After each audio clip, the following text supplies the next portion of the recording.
Buongiorno a tutti. Mesdames, bonjour, messieurs. Signore e signori, Je vous remercie pour cette invitation vi ringrazio per questo invito et cette initiative. e questa iniziativa. Je voudrais remercier particulièrement Vorrei ringraziare Monsieur le particolarmente Président de l'UHM il pour son Presidente travail engagé con il quale dans le lavoriamo, domaine du cheval et de la culture. che è legato al mondo della cultura e del Je cavallo. voulais présenter aujourd'hui le travail qui a été fait en Tunisie Presento ora au il sujet lavoro de fatto in l'inventaire Tunisia du patrimoine culturel immatériel lié à l'équitation traditionnelle.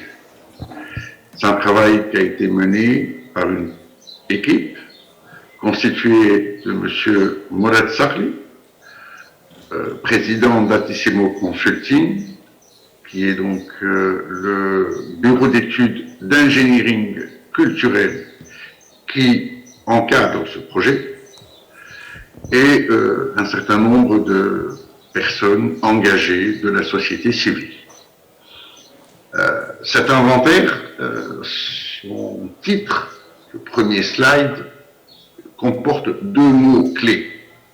Sulle prime due slide vediamo L'équitation due et la parole tradition. chiave, Donc, le rapport de l'homme avec le cheval, il rapporto tra uomo e équitation, cavallo, puis le trait d'union avec la tradition et donc les aspects culturels, historiques et surtout sottolineando degli sociaux aspetti culturali qui sont liés à ce e patrimoine.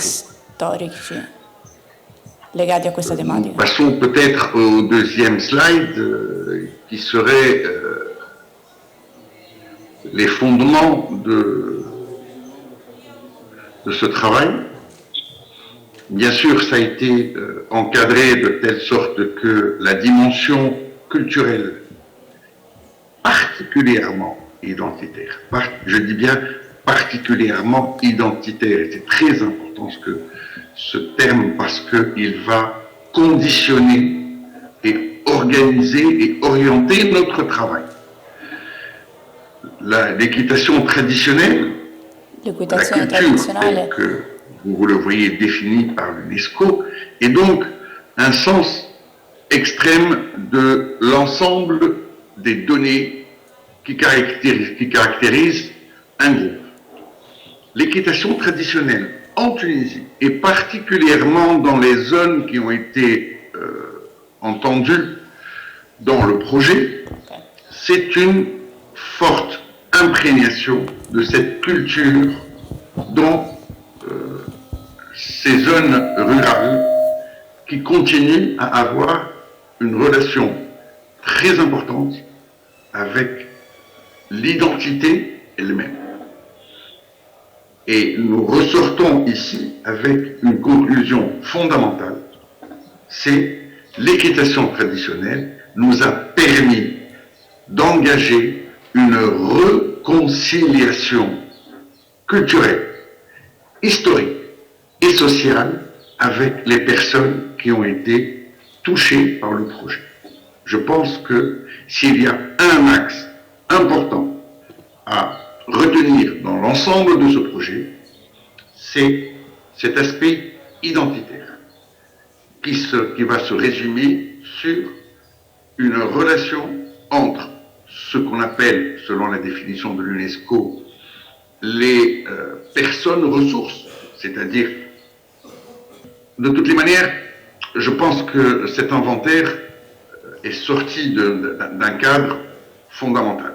120 fiches inventaires qui ont été réalisées, 75 heures d'enregistrement, une thématique qui a été analysée autour des différents thèmes et surtout un commentaire anthropologique qui va aider à comprendre quelles sont les racines, l'enracinement de ce patrimoine culturel immatériel autour de ces jeunes.